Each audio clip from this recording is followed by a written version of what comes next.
বিধানসভা নির্বাচনের হেভিওয়েট কেন্দ্র ভবানীপুরে প্রার্থী হিসেবে বুধবার নিজের মনোনয়নপত্র জমা দিলেন তৃণমূল সুপ্রিমো মমতা বন্দ্যোপাধ্যায়। নির্বাচন কমিশনের বিধি মেনে মাত্র 4 জনকে সঙ্গে নিয়ে আলিপুরের সার্ভে বিল্ডিংয়ে প্রবেশ করেন বিদায়ী মুখ্যমন্ত্রী। মনোনয়ন জমা দিয়ে বেরিয়ে এদিন আবেগপ্রবণ হয়ে পড়েন মুখ্যমন্ত্রী। তিনি বলেন, আমি 365 দিনই এখানে থাকি। আমি সেই ছোটবেলা থেকেই এখানে আছি, এখানেই থাকব। আমরাই আবার সরকার গড়ব।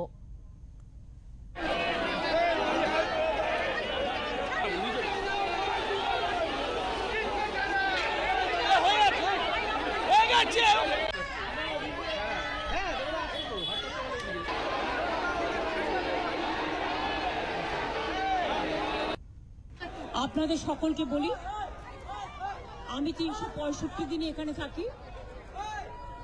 আমার ধর্ম, কর্ম, বর্ণ, আন্দোলন সবকিছুই ভবানীপুরকে ঘিরে।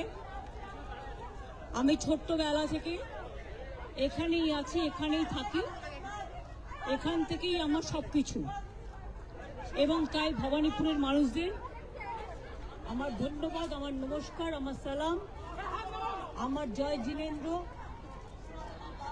ভালছু বলে, সত শ্রী আকালজি বলে সবাইকে নমস্কার নমস্তে জানিয়ে, আপনাদের সকলকে অসংখ্য ধন্যবাদ জানিয়ে আমি আমার নমিনেশন যেমন ফাইল করলাম, আমি চাই আমার ভবানীপুর কেন্দ্রের সাথে সাথে 294টা কেন্দ্রেই আমাদের তৃণমূল কংগ্রেস এবং জোড়া ফুল তাদের প্রত্যেকটা প্রার্থীকে ভোট দেওয়ার জন্য আমি বাংলার মানুষকে অভিনন্দন জানাবো।